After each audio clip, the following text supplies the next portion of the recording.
one awesome thing that has come about it, especially in platforms like TikTok. Sorry, my cat is apparently getting in a bag. I don't know what this is about. Okay, she's in a bag. Welcome to Ray's Corner. On today's show, we have this girl like my sister. She's a contemporary romance author. You get a whole lot of other stuff within that, though. So I don't even know how to introduce you. Let's be for real. Like, this is Karmen Lead. It's my girl. Welcome to the corner. Thank you for coming on. Thanks. Hi.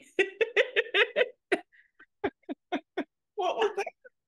I don't know. You just turned into another person recording? What? Um, hmm. Fine. You're good. Anyway, I kind of just want we are celebrating your, traditional debut that's coming up very, very soon, the 7-10 split.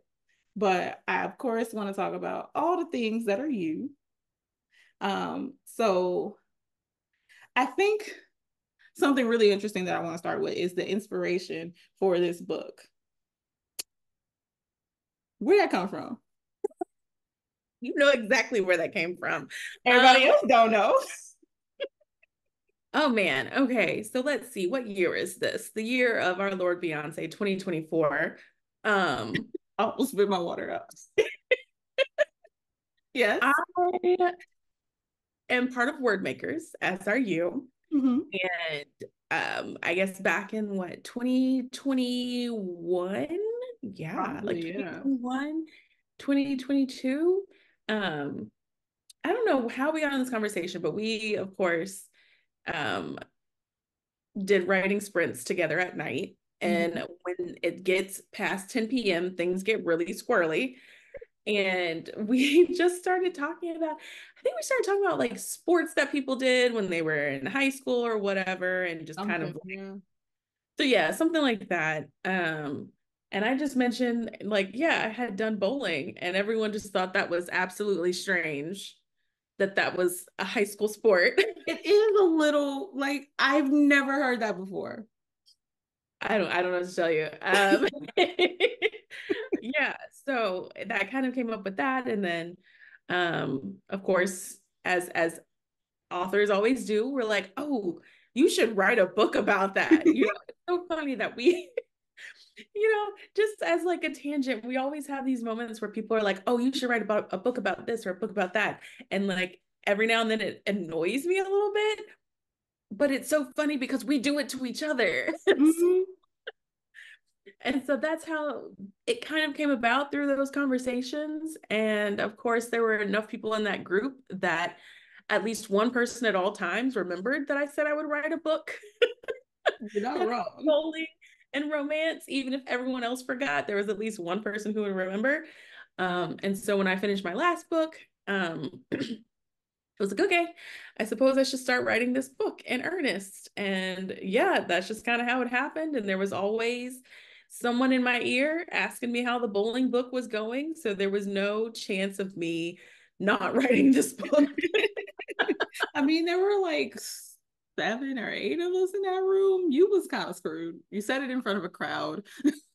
I did. I have to, I'm slowly but surely, I'm not learning my lesson because I still say things in front of the wrong people. And they're like, absolutely, We are yes, the we're right right. people.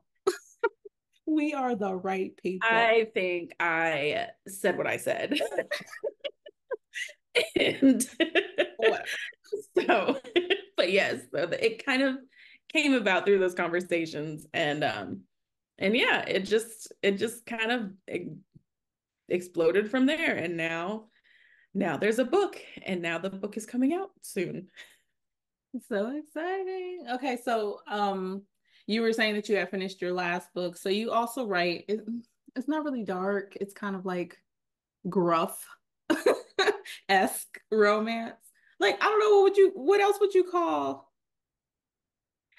I those don't, two books? Well, I don't know. these I were guess the I top two. kind of almost like soap opera-esque That's romance. gruff. Is it gruff? I think a little bit. I I think think gruff. I don't there's a spectrum of gruff. Let's go with know. Okay, that. fair enough. Fair enough. I'll go. There's a spectrum of gruff. Yeah, I guess it's gruff. It's like soap opera-ish. It's um, definitely that. Yeah.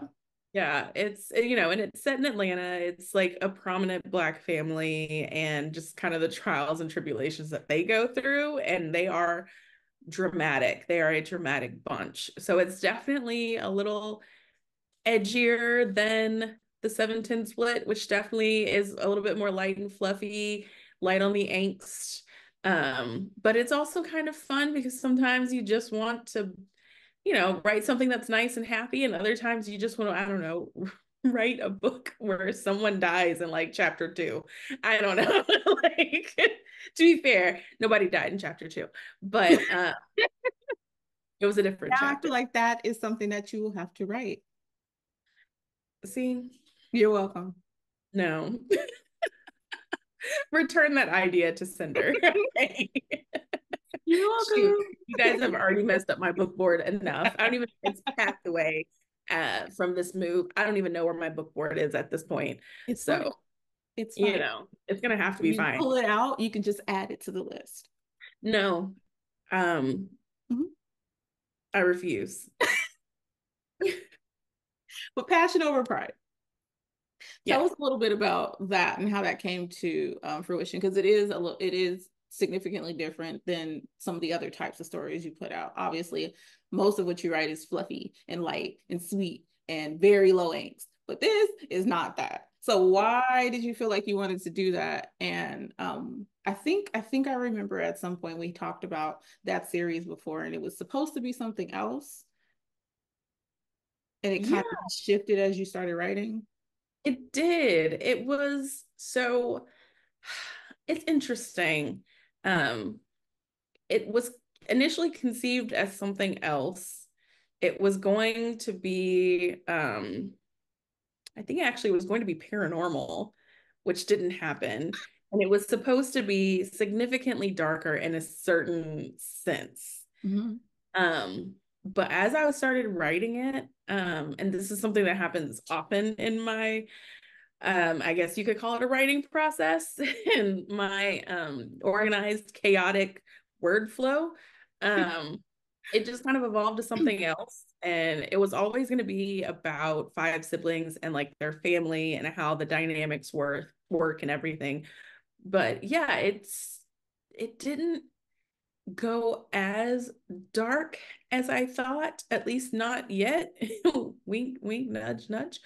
Um, it more so went like I said, like soap opera-ish. Like it's very um dramatic, I guess, less than dark. It's not really dark, it's just very dramatic. There's definitely more angst, there's more secrets in that family, and a lot of it definitely deals with like some of the generational issues, Mhm. if you think about it in some ways, and kind of like trying to break generational curses. Um, and then yeah, just like family. I guess I tend to write a lot of books about families, especially about like multiple siblings. And part of that is because I have so many siblings. So I just can't completely like conceive of a world where people don't have a bunch of siblings. Like you don't Um, got siblings? You're an only child? How does that work? No, for oh, real though, I don't get it either. yeah, I don't understand it. But yeah, so it was going to be completely different. But then as I was writing book one, it definitely morphed and changed. And I've learned at this point in my writing career and process to Mhm. just go with it. Um, there is definitely like an overarching theme and story that will be spread out in the next three books in the series whenever they come. Um, but it's yeah, it's kind of branching and evolving. It's a lot of fun. It's a lot of fun to like see how these characters um are shaking up because usually I don't do very detailed character sketches. Like I have kind of a bare bones of who they are, but then like they tend to evolve as they interact with the other characters. Mm-hmm. Um, and then I go back and kind of record that. But it's fun. It's one of those where it's just like because I do have a 3 book contract with Afterglow Books, and those books are definitely more rom-com and light and fluffy and lighter on the angst. Sometimes it's nice to just like dive into it and just be like, all right, we have like family secrets and who is sleeping with whose ex and did the brother kill the father and like where's the mom? So like yeah.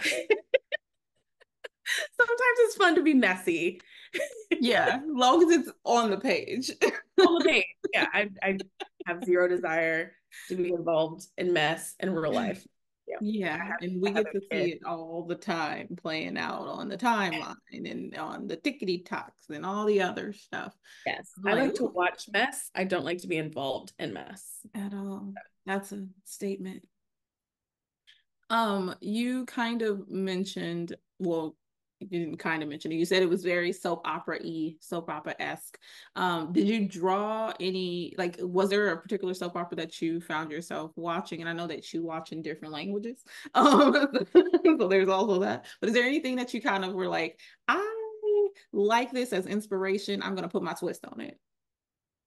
Not one thing in particular. I mean, I grew up hanging out with my grandmother after her nurse shifts, and so we watched a lot of, General Hospital, Days of Our Lives, um, Mm-hmm. and Same then with my watched grandma. Empire.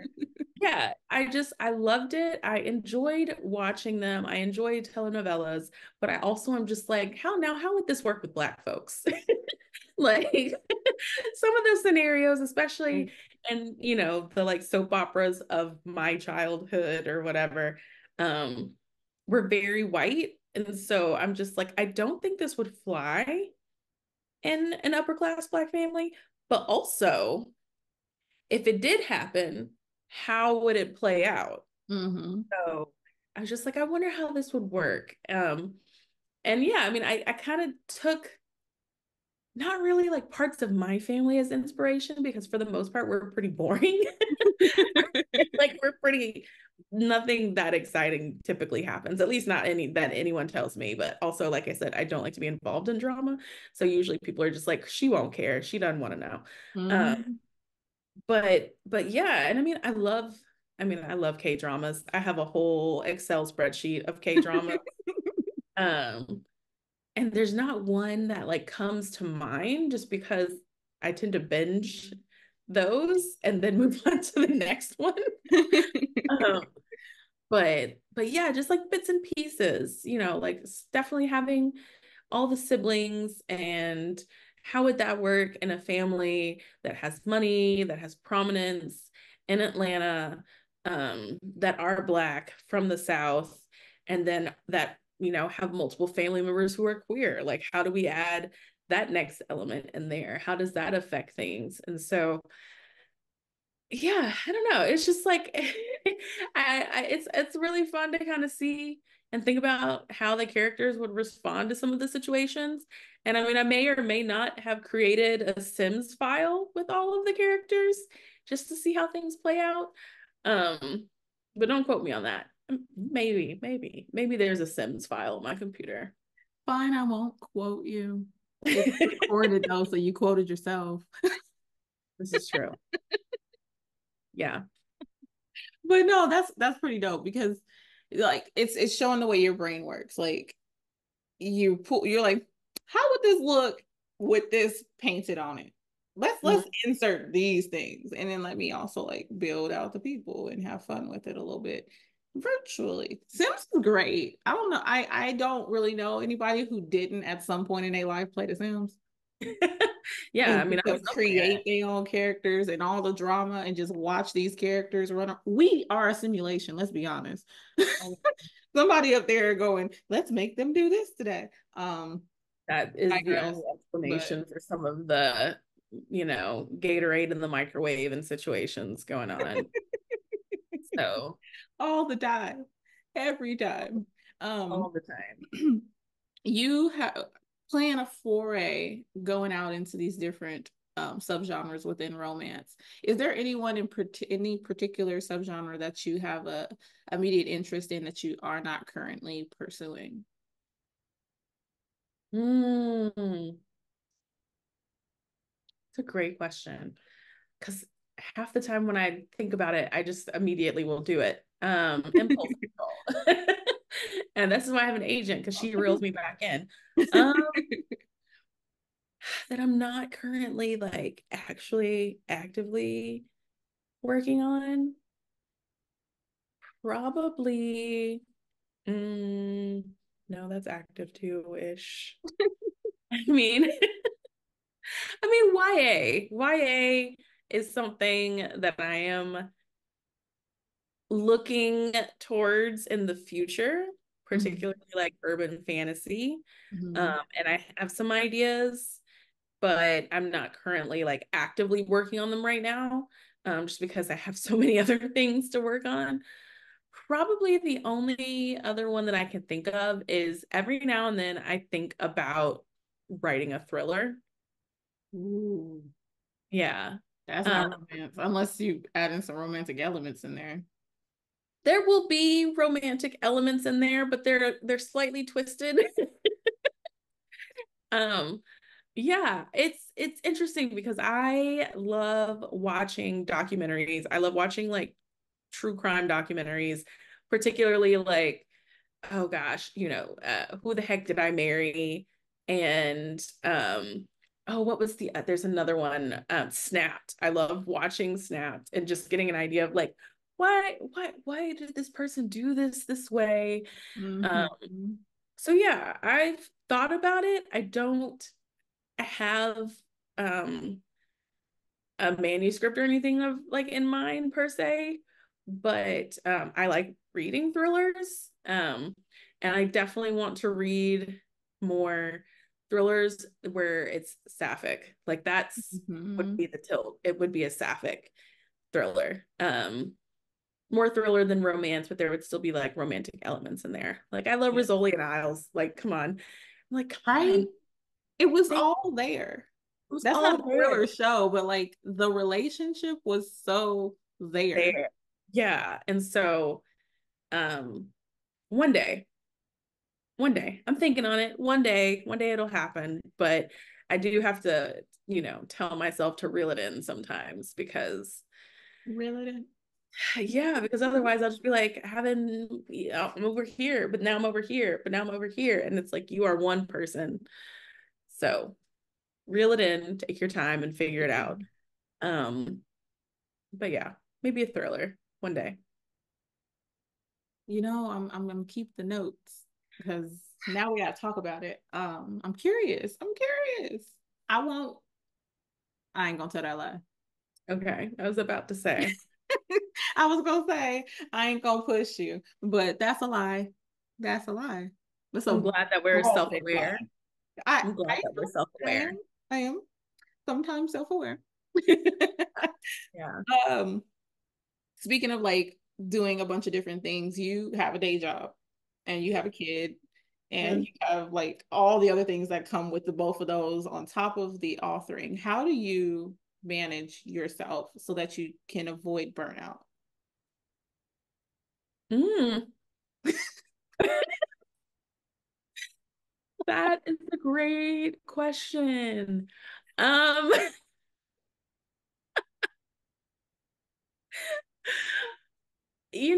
I don't rightly know. I mean, to be fair, I've been in my position now for about 5 years, and so a lot of my processes, I've somewhat like automated them.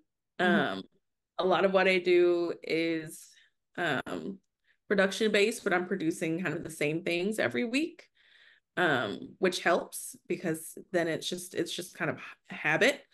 Um, but I mean, it's a struggle sometimes, especially now that things are picking up, when it comes to authoring and doing all the writing things. And so I've had to cut back on some other things. I have a side business, Cat and Bug Designs, and I've cut back on that, just because I don't always have time. Mhm.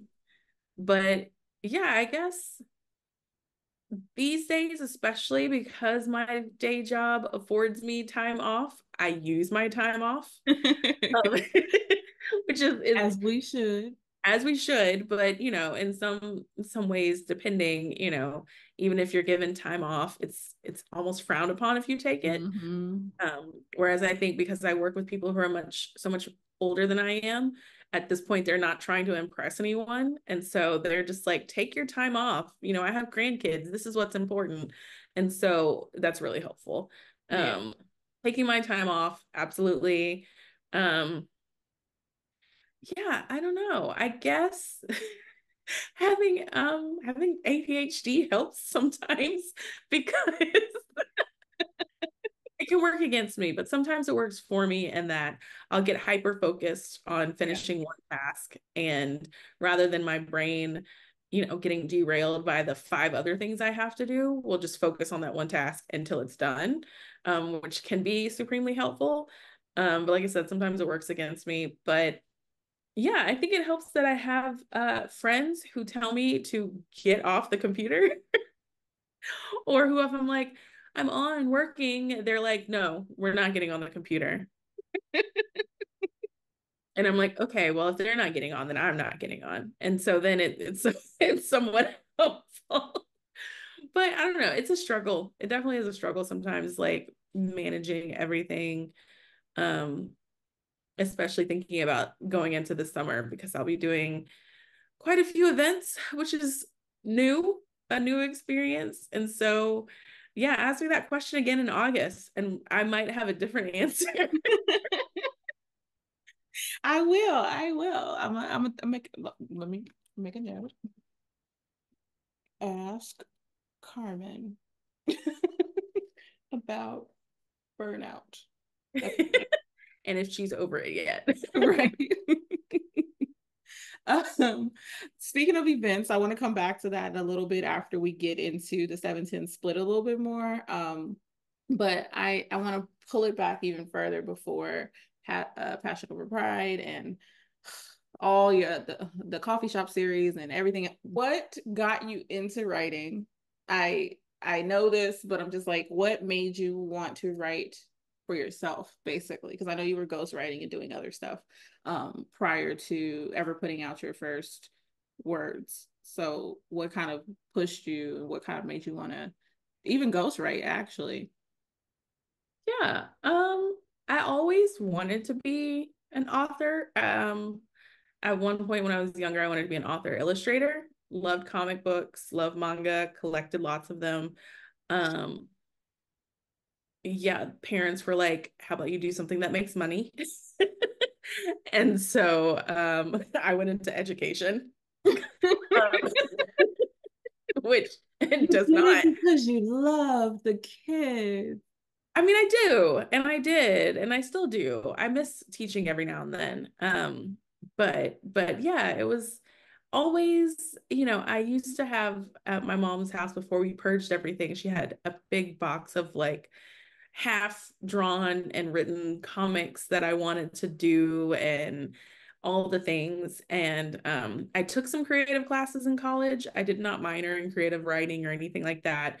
But to get around it, I did teach English. So that was a little helpful. Um, yeah, it kind of circled back. Before having my son, I never really thought that I would get into writing. And Mhm. then when I was on maternity leave and I needed something to do that I could do from home while I still had a baby strapped to my chest, um, and a friend of mine who did editing was like, hey, I have a couple editing clients that I can't handle. Do you think you could handle it? And I was like, sure, why not? I'll give it a go. And it just kind of evolved from there. I joined a website for freelancers. I think it was called Elance. And yeah, I started out doing more like academic editing, and then like helping people write resumes and helping people craft cover letters. And then it just kind of randomly, I had someone reach out and they were like, hey, can you do creative writing? And I was like, sure. I I guess I did it in college and it just kind of evolved from there. And then I was ghostwriting for like two or three authors, and one of them was super nice and super helpful. And she was just like, "Hey, your writing is great. Have you ever thought about doing it for yourself?" And I was just like, you know, back before I thought about having to make money. And she's like, "Well, you know, KDP, Kindle Unlimited, and just kind of a crash course." And then I didn't really have any inspiration until my ex-husband and I split, and then I had all the inspiration. And so yeah, Open Road was the first I guess novella series that I ever published, and it was kind of born from that. And anyone who's ever read it, it's pulled now because as much as I love it, I'm looking forward to kind of reworking it and retweaking it and re-releasing it sometime in the hopefully near future. Um, but if anyone who knows me and knows what was going on at that point in my life will be like, "Oh yeah, she kind of wrote herself into this one." um the main character um finds her husband cheating, and then she and her son leave and go back home, and that's exactly what I did. Now the rest of the book is not biographical whatsoever. But No, dang. no, not even a little bit. I know, sadly, no attractive lady in overalls for me at this How point in rude. my life. Super rude. Um, but but yeah, it just kind of like flowed and it worked, and I enjoyed it, and I didn't quite know where to go from that book. But I think like 5 years later, after doing more ghostwriting, my creativity bug just kind of like woke up again. And so I've been writing ever since. Kind of a meandering pathway to get back to writing. But yeah.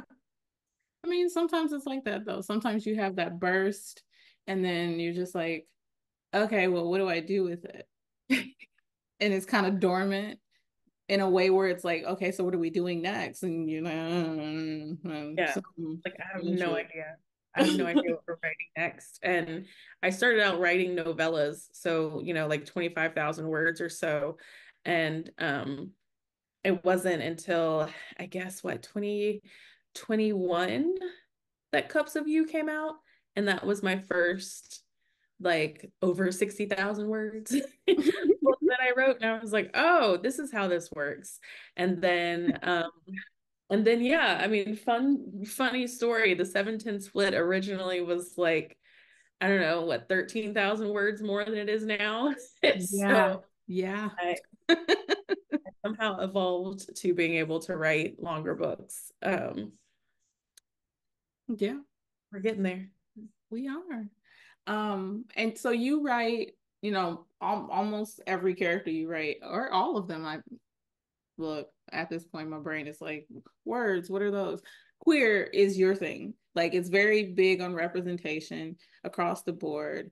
Um, you've already mentioned like with Passion Over Pride, like the struggles in the Black community and family, especially in the South, with queer people being in the families.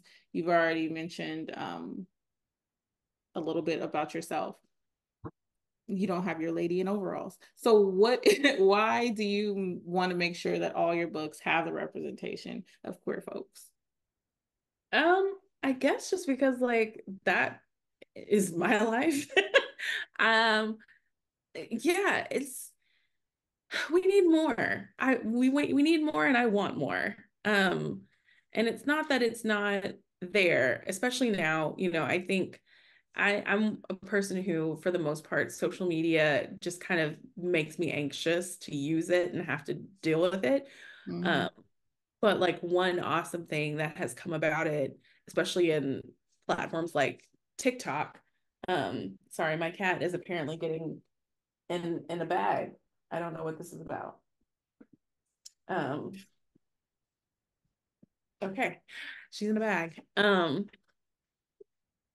But it's been great because previously you had to know that a book is coming out by a certain author and hope that that author like writes what you're looking for. Um, but now we have hashtags and it makes it so much easier to find, you know, sapphic and queer and BIPOC. Um, like it makes it so much easier. And that was really what I wanted to read. And so I'm just like, that's what I want to write. Especially being from the South and being from, a big time Baptist Methodist family and supposedly being the only queer one inside of my I love family. the quotation marks there. I side eye some people every now and then, but being the only one who, has come forward or whatever, which, no one owes it to me, whether they Mhm. feel that way or not. But I was just like, yeah, I'm writing what I want to read and what I want to see and kind of what I want to put forth that like, we exist down here in good old Georgia and good old Tennessee. Um, so here we are. Yeah, I love asking that question. A lot of people who have come on the show so far are queer or have queer representation in their books because they want to make sure that it's a group of people who are getting their due diligence. Everybody out here finding their love and living their lives and having a fun and ups and downs and whatever it is. But like people act like folks don't exist until it's a problem. And so Yeah. everyone has answered that question with the same kind of response, but for different reasons. And I love to hear the varied things. I just can't stop asking that question. I'm sure people who are watching all the shows are like, why does she keep asking these folks? Why they write queer stuff? Because I want to know. Yeah, I mean, everyone's answer is probably similar, but slightly different, just born from like our different experiences. Like I said, on one side of my family, as far as I know, I'm the only one. Um, on my other side of my family, I'm definitely not. Like there is a whole host of us cousins who are, queer as the day is long. And by that, I mean, there probably is 24 of us, 24 hours in a day, 24 of us that are queer. In fact, I think we have a picture of all of us. But yeah, I mean, it's just it fascinates me too, especially like not even just Black people from the South, but like Black people in general, um, especially queer Black folks who talk about it, whether they're from the South, whether they're even from the United States, they could be Yeah. from the islands. Like I love just kind of like seeing how the experiences differ and on like also how do we write about those experiences? Mm-hmm. Some of I had a comment from a reader who read Sips of Her, which is my sapphic book in the Coffee Shops of Love series. Mm-hmm. And one of her comments was um, that they enjoyed the book, but they wanted to know whether Julie ever came out to her family. And like that was never talked about. And I was just like, yeah, that was purposeful because what do you think happened? You could be right, you could be wrong, but also in a lot of these conversations that we have, sometimes coming out is not explicit or the way other people see it as. Like, I don't think there's ever been a moment with some people on a certain side of my family where I've just said, I'm queer. Like, they've not asked me anymore, like, are you getting married? Are you going to give your son a new dad? Or anything like that. Um, and it's very purposeful and it's very noticeable that they haven't asked these questions when they definitely still ask these questions to some cousins who are my age and who are single. Um, but it's almost one of those things where like if you're not from this um I guess culture, uh you wouldn't quite get it. Mm. And so I just found that comment really interesting where they were just like, yeah, she never really touched on like, are you ever going to say whether she comes out to her family or not? And just like, no. because sometimes you don't. Sometimes it just doesn't happen in an explicit way. Yeah. Um, Sometimes it's you are that aunt who lives with her friend until they're 80 or 90 years old. And it's like, yeah, that's her roommate. But They've it's been true. roommates for 50 years. They only live in a one-bedroom apartment, but they're roommates. And it's just because, those are experiences. You Yeah. probably have some people who explicitly come out and get married and have kids and do everything, which is great. But you also have those people who, for whatever reason, it stays much quieter. They live Mhm. in their truth, but they live in their truth in a certain type of way. And Yeah. it's not wrong or right. It's just a way that they have to live, kind of thing. And like I've talked to several people, because let's be honest, most people are queer and won't acknowledge that they are. They Is want that to for pretend. conversation? That's That is fine. the conversation. That is, I'm trying Is not a to be whole controversial, conversation. but I mean, like, I forget who I was talking to. I don't know if it was someone on the show at some point or a friend or I don't know what it was, but they were saying something along the lines of like, well, remember when folks was wearing powdered wigs? It was totally fine then and before then, but then it became an issue. And it's not Yeah. an issue. And something else someone I was talking to recently was saying, which I was like, I love that. I never think about it because I'm just like, well, duh, why should you have to say something? But it's like, well, straight people don't come out. Yeah. So why They do I don't. have to sit here and announce what I am to you? Yeah. I mean, you just realize it because they marry or they have a girlfriend or boyfriend or whoever. Or And you don't that's really, fine. yeah. But yeah. Not something that is 100% necessary, but, I think the big thing is just like acknowledging that everybody's queer experience, It's, lesbian experience, gay experience, bi experience, pan, demi, all the things. It's not going to look like everybody else's, and it doesn't have to. mhm, Um, it can look like whatever you want or you need it to look like, because let's just be frank, in some places, even in this country, it's not safe for you to be out in any sort of capacity. mhm. So, if you have to do what you have to do so that you don't wind up on the 10 o'clock news, honey boo boo child, Or do just it. not Or like just not. we're just not. Real. Mhm, But yeah, it's just, writing those varied experiences. And for me, um, my friend group is, in some ways, if people saw my friend group, they'd be like, how? Because I've, outside of my author friend group, um, my friend group, I've had a lot of the same friends since high school and quite a few of them since elementary school, which I know is kind of strange for some people who are just like, you still have, like, your best friend has been your best friend since you guys were 5. And I'm like, yeah, yeah, we have. And I introduced him to my other best friend, and now the best friends are married, and I have to tell them, don't tell me about your problems. right? Um, I don't want to because know. neither one of you, I'm Switzerland. Neither one of you are getting me in the divorce. Don't do that. Um, you're not allowed to divorce. Not But allowed. Make it work.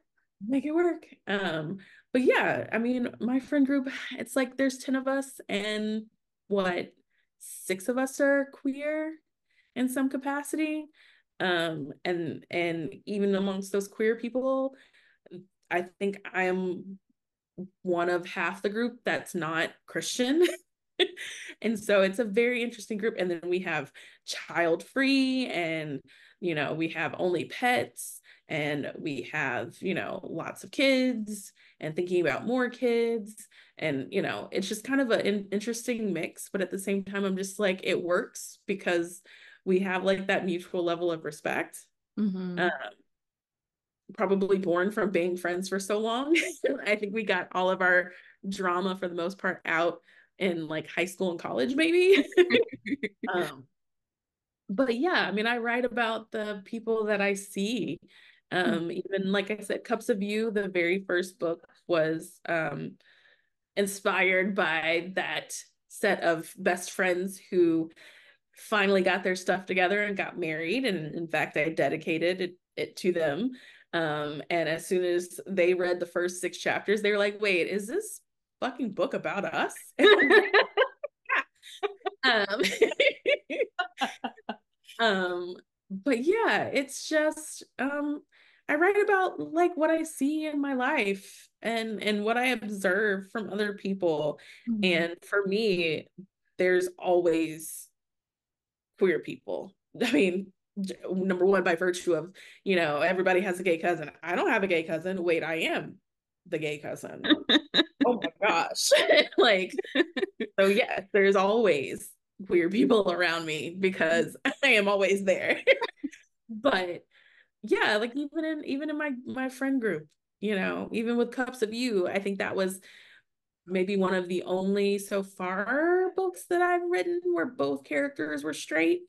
Um, but there were still queer people all around them Yeah. because, you know, even if I were straight, there are queer people all around me in my friend group.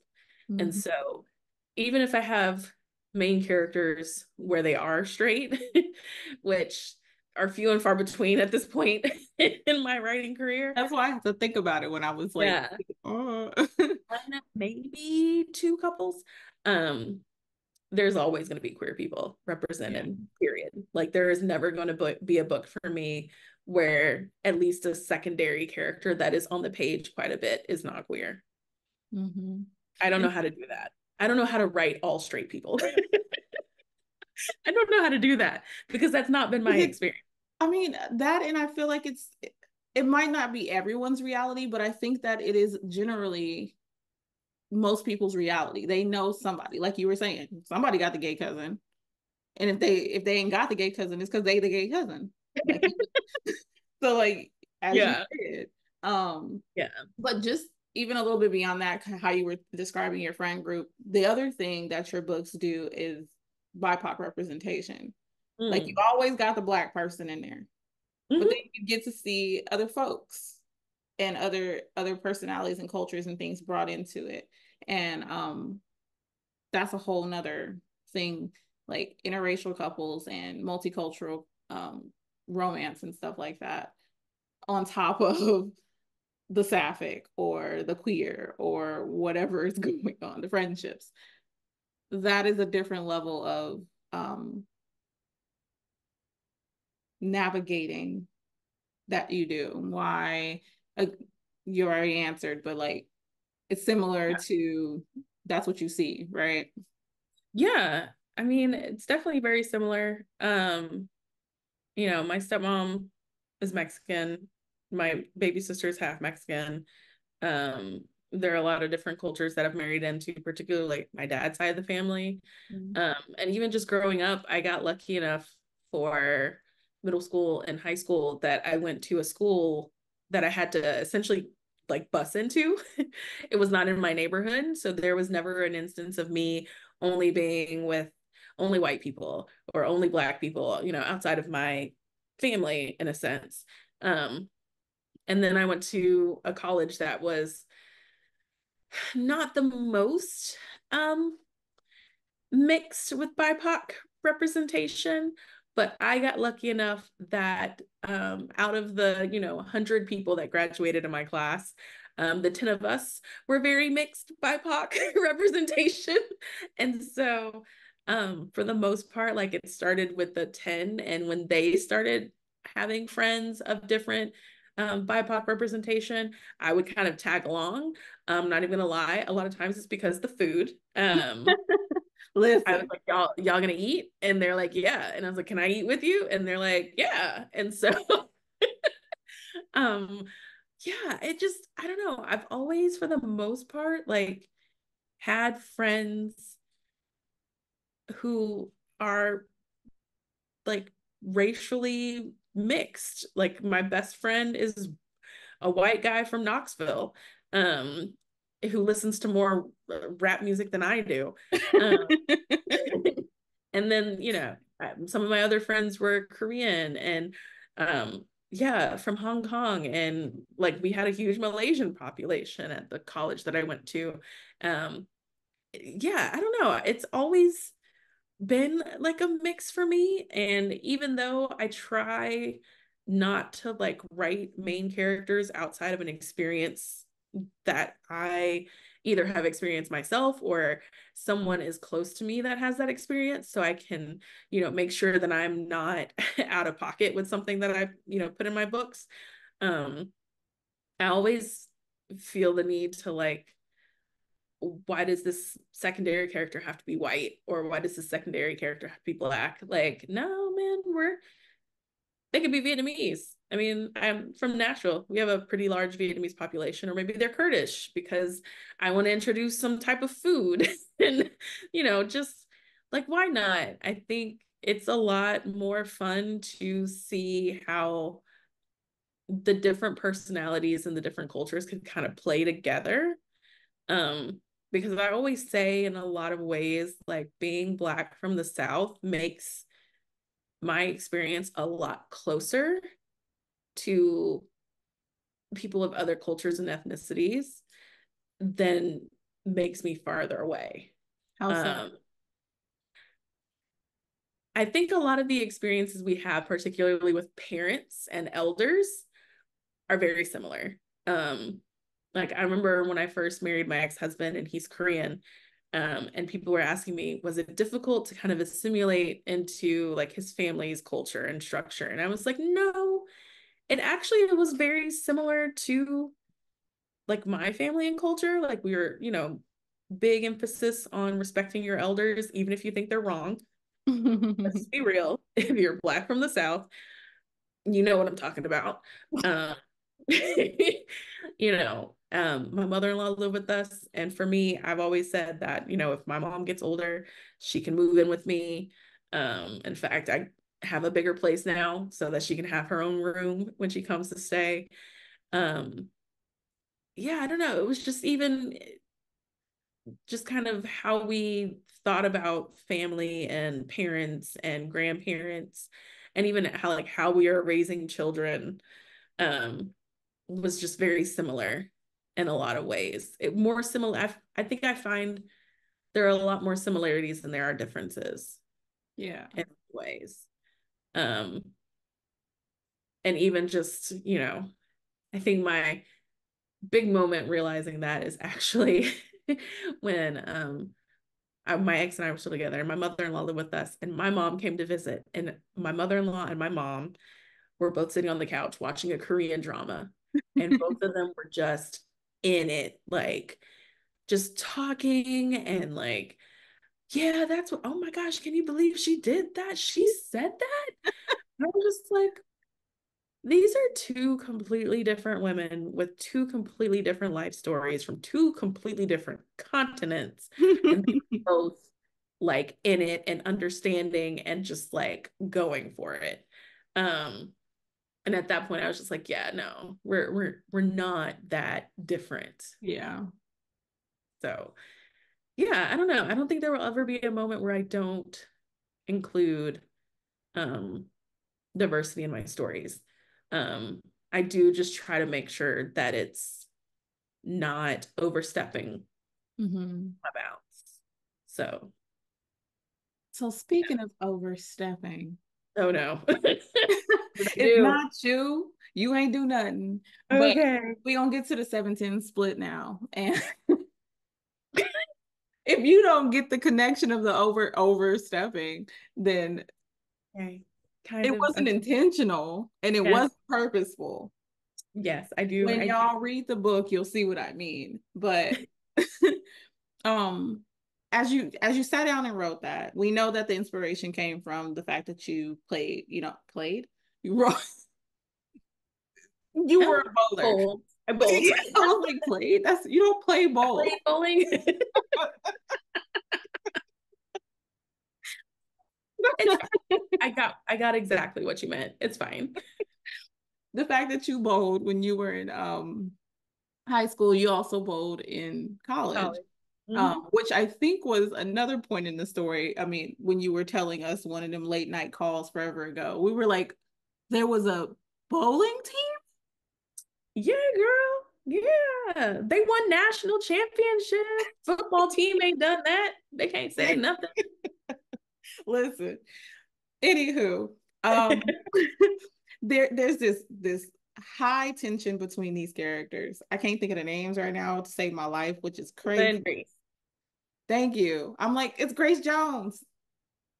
How can I forget that? Ava and Grace. There's this tension between them because they were friends Mhm. at one point, and circumstances kind of pulled them apart, and now they're like forced back together, forced because Grace is coming in as a new teacher, and Ava has been there doing her thing, living her life, trying to get this bowling team, and then things happen. Yeah, yeah. Talk about it a little bit. We can't really spoil anything because we still got, I don't know, a week and a half before it's out for everybody to enjoy. But I got to read it already, so Yeah. I have feelings about the principal. Um, So I will say that particular situation has never happened to me. Um, caveat, it's never happened to me. But having been a teacher, there have been moments where overstepping has happened quite a bit. um, yeah, whenever people ask me why I stopped teaching, I always say it wasn't the kids. It was the administration and the parents. Um, Usually being pulled in two different directions in a lot of ways. Um, but I think there are a lot of teachers who would probably understand some of the dynamic that comes into play with that. And maybe kind of empathize and see themselves in that situation. But yeah, it came to me pretty easily that that was going to be a point of contention between the two of them, especially with one not meaning to overstep. But I think when tensions are already high, any small issue can be a perceived slight and can make things amplified in a way that they might not have been had they just been friends from the start and still been friends. Um, and so yeah. it was definitely like a justifiable mountain out of a molehill. But because like if you don't know the whole situation and you already have this tension between you and this other person, and it appears that this is a situation that's occurring, of course you finna be ready to pop off. Yeah. Yeah. And you have to, depending on where you're working, you have to pop off in a way that gives plausible deniability. Absolutely. Like, what are you talking Yes, about? I did nothing of the sort. right. Um, I don't know what you're talking about. yeah, I didn't. I wasn't even there. I wasn't Cameras, even there. cameras. I wasn't even there. I was making lesson plans. Um, but yeah, it's I wanted to do kind of a second chance romance that, everyone always talks about they hate the miscommunication trope, but it happens in real life. People miscommunicate, people talk not to hear, but to respond Yeah. sometimes. Um, and Active listening is not something that we're taught. yeah, It's not something that we are actively taught in school how to do. So a lot of people don't know how to do it. They're waiting for a cue to be like, oh, now I can say something. You're not yeah, digesting what the other person is saying to be able to exactly. respond properly. Exactly. And, when there's already issues between you and another person, um, especially issues that happen in a time of your life where everything already seems heightened. When you're a teenager, everything is, world ending kind of thing.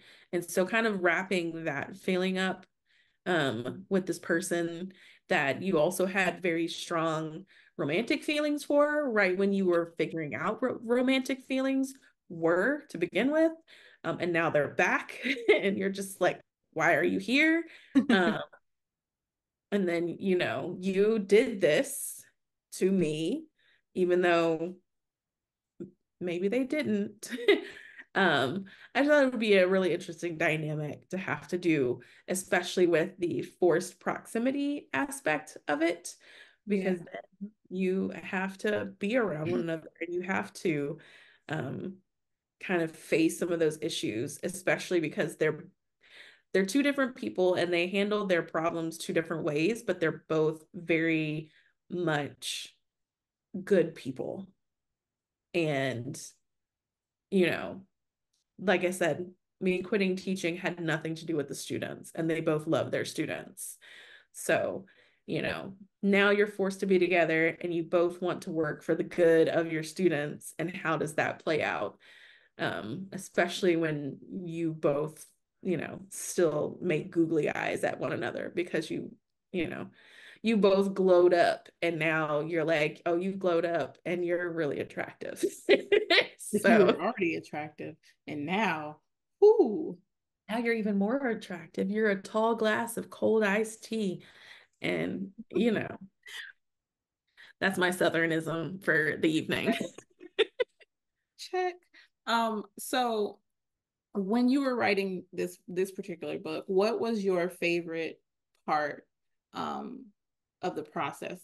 Like, was it when you were actually just drafting it, or when you were going through the edits to cut out some of the stuff that was really good but couldn't necessarily fit for reasons? Or was it like that last final read through when you're kind of like at the point of like, I don't even want to look at this no more? But like, what was your favorite part? Honestly, I think my favorite part was reading the comments from my editor. Um, yeah, I definitely, cutting was not my favorite part. It was a necessary thing, but it was definitely hard, especially because I tend to underwrite and then add more in the editing process. And in this case, it was overwritten and I had to cut. Um, but yeah, I think the most fun part was actually being able to see, especially because I, as an author, make it a point not to read my reviews.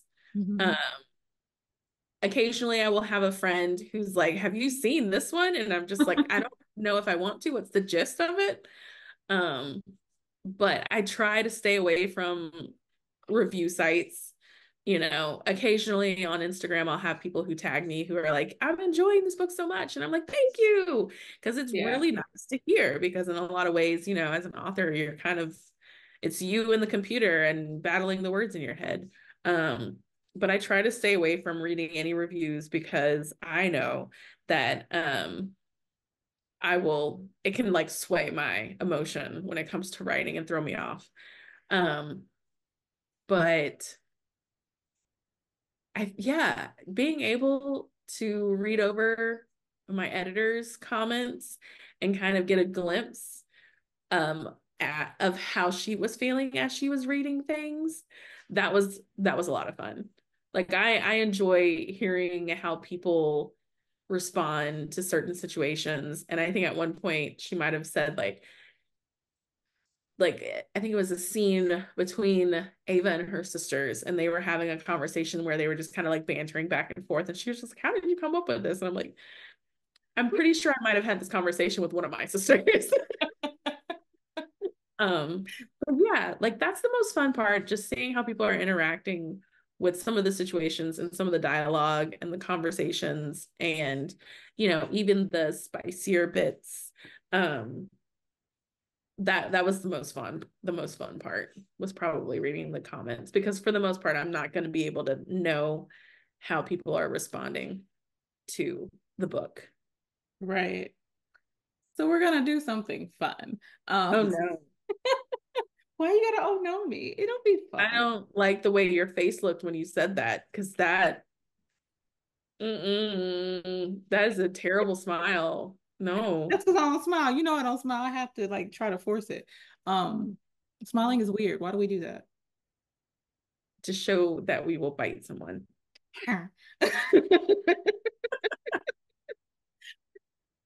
You have a copy of the 17. You have two copies of the 17 split. You got I got the a lot of UK copies. version. You have your well, you got a lot. I would like my copy. I'm just saying when I come down there, I would like my copy. You gotta sign it to my sister. Um, anyway, I digress. Pick up the book. Let me see the book. Well, I mean, which one do you want to see? Do you want to see Both of them because those the covers are American copy beautiful. Oh, or the UK copy? Because we have two. they're gorgeous. They're gorgeous. Yeah, Your cover artists for both of those did they thing. they did. They did. I love both of them. I love both of them for like Different reasons. same and different reasons. Yeah. Like, I mean, I love the color scheme. I Yeah. actually really like pink and this shade of green. I'm usually not a person who likes green. And I tend to go more purple than pink, but like I just love how the combination Yeah. works. Um, but I mean, the illustrator for this, I mean, look at their look, dark skinned black women. Look at the richness of their skin. I mean, how can I not? So yeah, I Yeah. love them for different reasons. Um, I have only 3 copies of these. So I am planning on doing a giveaway at some point, but right now I'm just like hoarding this one. Because I'm just like, it's so pretty. Hmm. Um, It is gorgeous. it is, it is. And I mean, if you like these, I'm just gonna say that the cover for book 2 might blow your mind even more. I cannot wait. Yeah, I'm not gonna lie. Like I've heard horror stories about covers, particularly when it comes to traditional publishing. But I will say, like, my editor has gone to bat for me when it comes to not just titles, Mhm. but also what the cover looks like and soliciting my input and, letting the art department know. And yeah, I've had a really knock on wood, great cover experience. I don't want to jinx myself. Knock, knock, Um, knock. but yeah, like I've had a really, really good cover experience for both books now. Like I said, book two's cover, I have seen glimpses and I'm just waiting for the okay to maybe do a cover reveal at some point. Oh, I Um, cannot wait. I'm so excited to see this. Like, you don't understand. When you revealed that one, I was like, who did this? There's so who blessed us with this beautiful cover? Because like there are a lot of beautiful covers that exist, but it's just it pulls you in immediately. So I'm like, what is book two gonna look like? yeah, I'm excited. I'm super excited. Like I said, I was waiting. I was expecting the cover experience not to be terrible, but like not to be great either. Hmm. Um, and this is only my first traditionally published book, so there's still plenty of time for it to go downhill. But but but yeah, I had a really good experience with it. Like I can't say anything negative about my experience so far with either covers. And I know I will say I didn't really have any input about the UK cover. Hmm. Um, but I'm also like not mad at it at all. Like I actually really love this cover, you know? Really cute. Um, yeah, It's it's super. playful. It is. It is. And this is a super playful book. Like I Yeah. said, it's very low angst. Um, and yeah, yeah, I'm very, very pleased so far with my cover I am experience with very, very Afterglow. happy for you. Me too. Um, I'm happy for me too. Pick a book. I don't care which one you pick. I'm sure the pages are the same within the cover. I guess. But go to Okay. page 133. Okay. Page 133. Hold on, Like, I didn't know we were doing math tonight. Okay, it is page just 103. point and look. Read the first bit of dialogue. The first bit of dialogue. Okay. Um, great job, Tabitha. Damn it. I hate when it's like, okay, well, that's a little random. So I was gonna ask, have you been in a situation where a comment like that came up? But obviously you've told people great job before. So Absolutely. Yeah. okay, look, we have to pick another one. Okay. 72. 72. 70. Okay. Ooh, come back. 72. Durant is running away. Okay, 72. First bit of dialogue. Ooh. Not only does he announce that we suddenly have money for this, Ava continued, anger building again. Grace is going to be the coach, and guess who he decided to stick as her assistant? Oh, is this when she's talking to her sisters? um okay, well, you've already said that you have not been in this situation directly, but have you ever had conversations with folks in a similar kind of heated moment? Oh, You can absolutely. talk about it. Probably with one of my sisters, and I have six. I had to think about it that we There know are a of. lot of them. Yeah, that we know of. Oh, absolutely. Absolutely. We have had some heated conversations. We've had conversations of like, did you hear what your dad did? Never mind the fact that we have a dad. All the same Or dad. right. Um, or just I don't know. I'm the middle child, and so for whatever reason, even though I think I was kind of a jerk when I was younger, they just wanted to tell me things. And I think part of it is because they're like, whatever, she won't remember in 5 minutes. So she's not going to be able to tell anybody, which is true story. I'm probably like the best and worst secret keeper. The best because I'll forget, the worst because I'll forget. Um, but yeah, there's definitely moments where like I won't have talked to a sister for maybe a few months, and then they call me out of the blue and they're just like, "Oh my God, I need to talk to somebody about this." And I'm like, "All right, you're on speakerphone. I'm gonna put you down, have at it." And similar, yeah, there definitely have been some moments where I'm just like, and let me tell you what this heifer did, and just kind of ramble on about it. Um, yeah, nothing specifically like this situation that's in the book, of course, Right. but yeah. Yeah. Well, obviously, like at some point or another, especially because you have the siblings, it is kind of easy if you have a good relationship with your siblings to be like, listen, let me just tell you something real quick. Yeah, and by real quick we mean we're gonna talk for like at least an Oh, hour. hours. um, I love that. That scene was like, yep, I feel it. Mm-hmm. Mm-hmm. And your Yeah, sibling just sitting there like, I'm what just do gonna let you you get it out because yeah, you need to be able to get that out right now. That was some stuff. do? Let's talk about it. Um, okay, so moving on, we are in May, real close to June. So we got the summer coming up. Is there any books that you are looking forward to?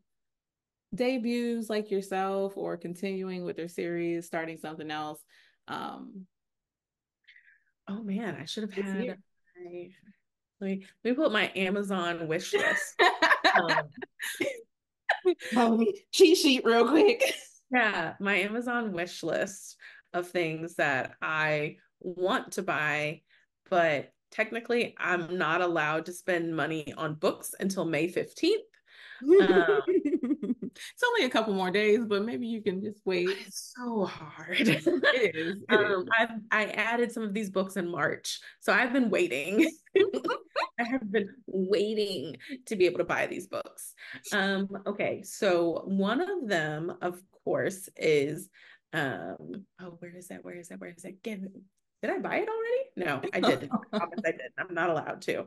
Um, The Poison You Ah, Drink by Bethany Baptiste. yes, I You enjoyed it. already have it. I got to go to a book signing when she was in DC, and I was No. one of those few folks that were able to get the book way before they messed up the not messed up before the publication date got moved a couple of times. I had already pre-ordered it, and the store had already had it, so I got lucky. I know. It's fine. I will get it on May 15th. And then we can talk um about it after you read it. yes. So yes, I'm super excited to read that one. Um I am, where's my other list? Here it is. I'm super excited to read It Waits in the Forest. It's by Mm, Sarah Doss. yes, Super excited. that's Super on the excited list to read too. that one.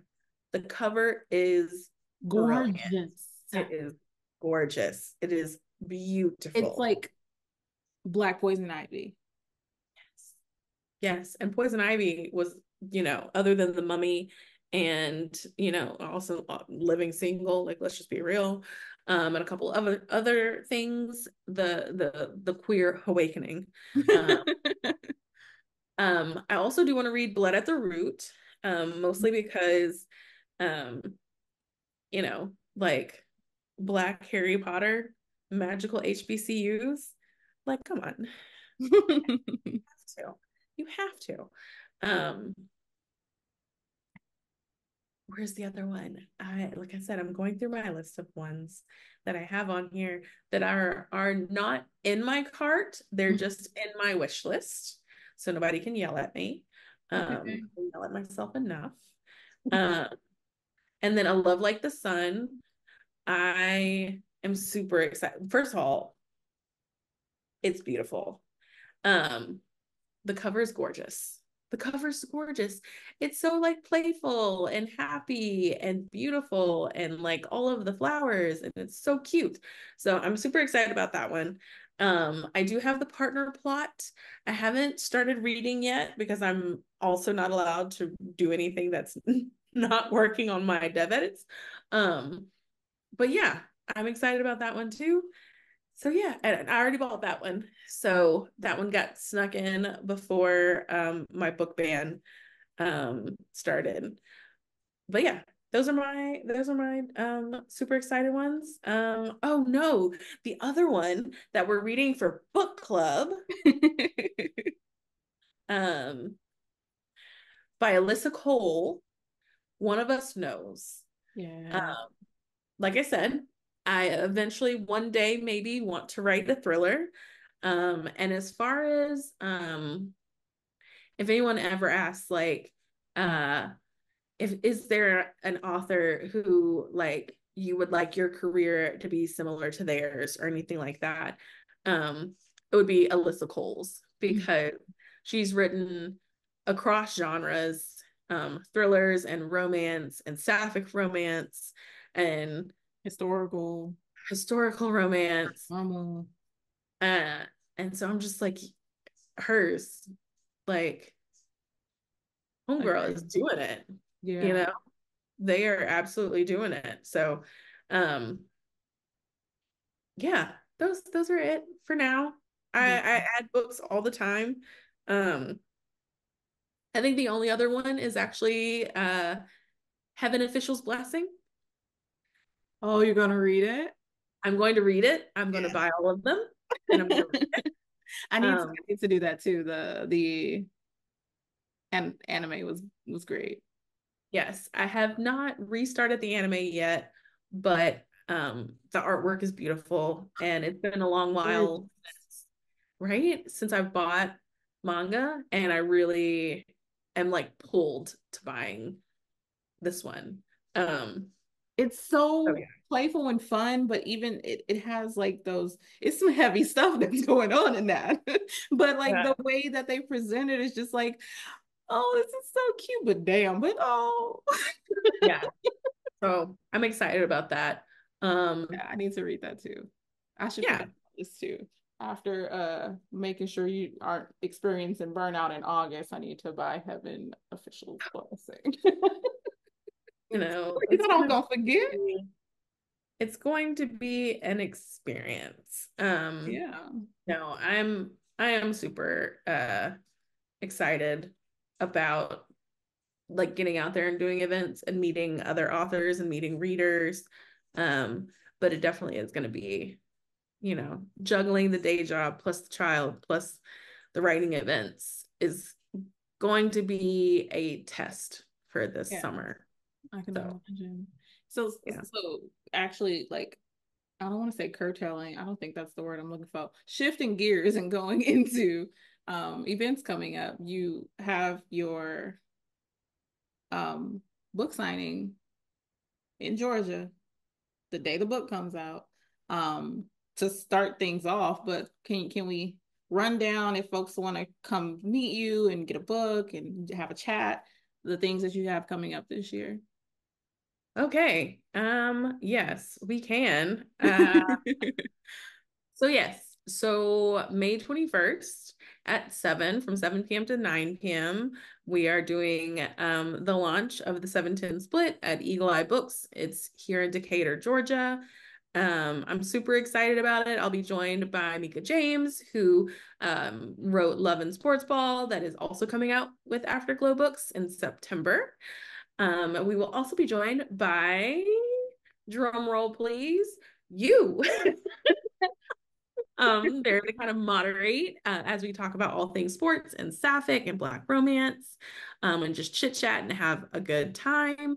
Um, so that is May 21st. And then May 28th, I will actually be in Houston, Texas, at Kindred Stories to help celebrate Chinsia C. Higgins' book, A Little Kissing Between Friends, which I'm super excited to read. That book is not part of my book ban. Because I'm going to the event, I have to read the book. Um, I'll give you so that one. That is true. I have read it already. I will just tell you, I love it. yeah, I'm super excited about it. I'm super excited I about like it. I love Chincy's Devon and writing. Chris plan a Yeah. wedding. Like it was so good. And I'm Yeah. getting to meet, first of all, it'll be the first time I've ever been to Houston, Ooh. surprisingly. I don't know why I've never been to Houston. I've been to Dallas, I've been to Galveston, I've been like, but I haven't been to All around Houston. it.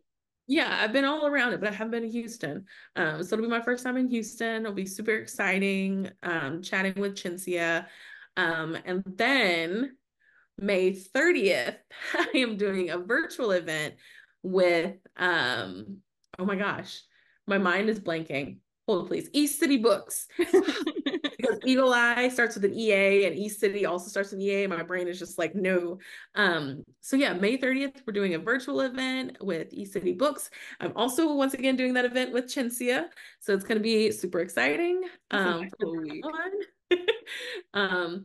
So that is in okay, so May 21st, May 28th, May 30th, and then oh, June 15th, 16th, one of those. Um, Um, I'll put it on my social media to like 100% get the date down.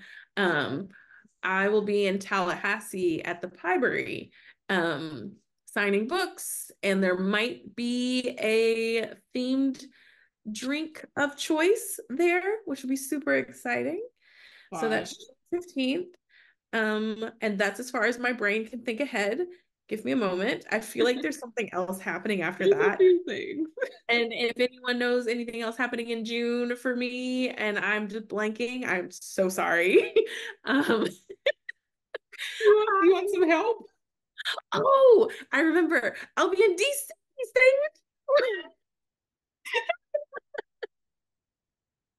Like you need a lifeline? Call a friend. Yeah, can I call a friend? Hello, friend. I'm calling you. Um,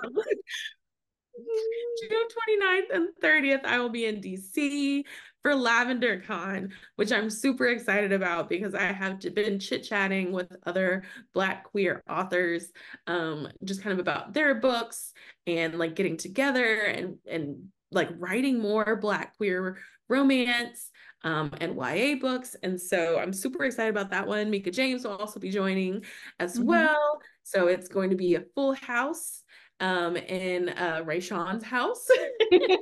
Um, so that's June 29th and June 30th, which is super exciting.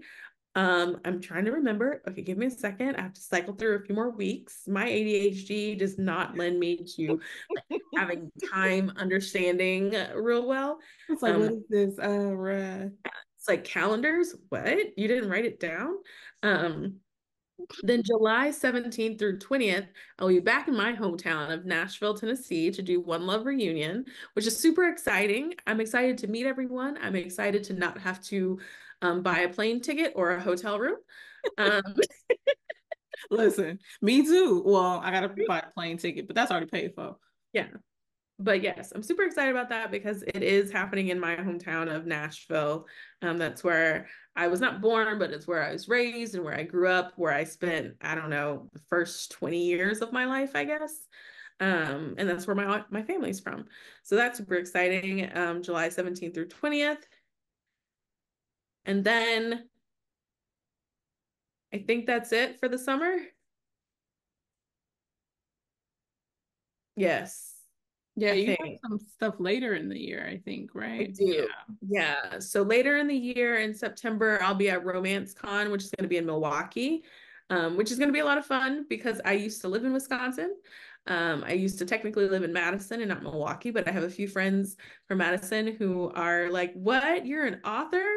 We totally have to read your books and show up in Milwaukee." So Yay. I'm super excited about that. Yeah, to go see them. So that's in September. And I think that's it for 2024 for now, as far as I I think know. so. As far as I remember. Yeah, Only I because think we were like recently talking about it. great. I think that's it. I mean, and I say that's it, that's a lot. Especially since I'm, still working a day job. Um, but yes, I'm super excited. I've been wanting to do more events, and I was supposed to do one in February, called Coastal Magic that was down in Daytona Beach, Florida. But unfortunately, I got COVID, and so I was not able to go, which was a huge bummer, because I was super excited to meet Lisa Kessler in person, and I did not get to do it, and I'm angry. Um, but it's fine. I will see the Lisa. But yeah, and then I have events in 2025 that I'm not going to announce yet because it's so far away and I Yeah. cannot remember the date. I know one is in May. That's as far as I got. Um, and February. Yeah. Yeah, But in February. May and February. I think there might be two in February, one in May. I applied to an event in March. I don't know yet if I am in. So, stay tuned. Check out my social media. Um, but yeah, it's gonna be a super busy summer. Okay. So if y'all want to meet this goofball, I'm just saying, am I lying? Tell me where to lie at. Exactly. You have plenty of places across the country. Well, I guess not on the West Coast. One day I'll make it all the way to the West Coast for an author event. Eventually, one day I'll make it to the West Coast for an author event. Yeah. Thank you, Karmen, so much for coming on the show and chatting about the 710 split and your process and all the things in between. There were a couple things I wanted to talk about we didn't get to, but we've been talking for a while, and I'm sure folks is like, these fools ain't got a lick of sense. You're right. Not one lick.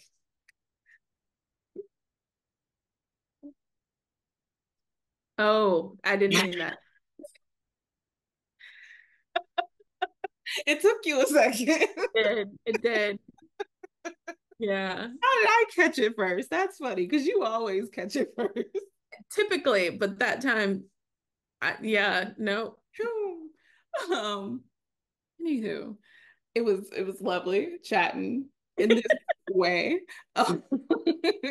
And until next time, first off, congrats on your debut. I'm super happy and excited for you. That is really amazing and it's a great book. So make sure y'all pick that up. Because you will enjoy it. I don't if you don't, I'm sorry, but you will enjoy it, in my humble Great. opinion. That is not a biased opinion because you already know personally that I will be like, what is this? Yeah, yeah. Gut Oh, hunt right in the feels. I've Like, what? got I thought it so was a book. I thought it was good. Just like, oh. Hmm. I do it lovingly. Um Anywho, until next time, that's been Ray's Corner. Y'all have a good one. Bye. Bye.